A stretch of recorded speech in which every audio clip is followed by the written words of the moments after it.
Everyone, Vinayaka Chavithi 5th day కాబట్టి డాడీకి అయితే బాల్లో ఉన్నారు కాబట్టి పొద్దున్న సాయంత్రం కూడా మనకి దీపారాధన జరుగుతుంది ఇంట్లో.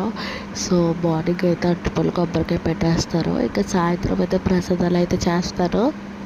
ఈరోజు ప్రసాదం వచ్చేసి శనగలతో ప్రసాదం చేస్తున్నాను.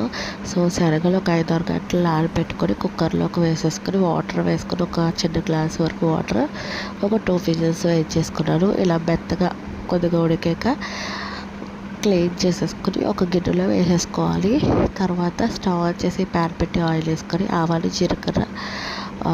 జీలకర్ర పచ్చిశనగపప్పు మినపప్పు ఎండుమిర్చి కరివేపాకు ఉప్పు పసుపు వేసుకొని ఉడకపెట్టుకుని శనగలు వేసేసుకొని కలిపేసుకొని ఒక 10 నిమిషాలు మగ్గనిస్తాయి.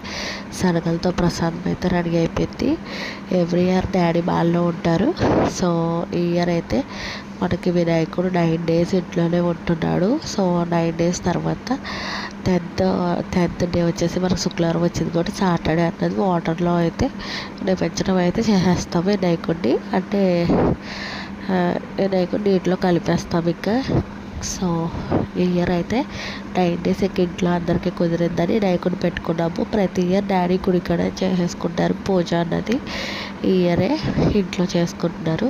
సో డాడీ డ్యూటీకి వెళ్ళిపోతే మార్నింగ్ డ్యూటీకి వెళ్ళినప్పుడు 5 o'clock పూజ చేసేసి వెళ్తారు. ఈవినింగ్ నేను చేస్తాను. ఇంకా డాడీ వాళ్ళు ఉన్నారు, డాడీ చేశారు.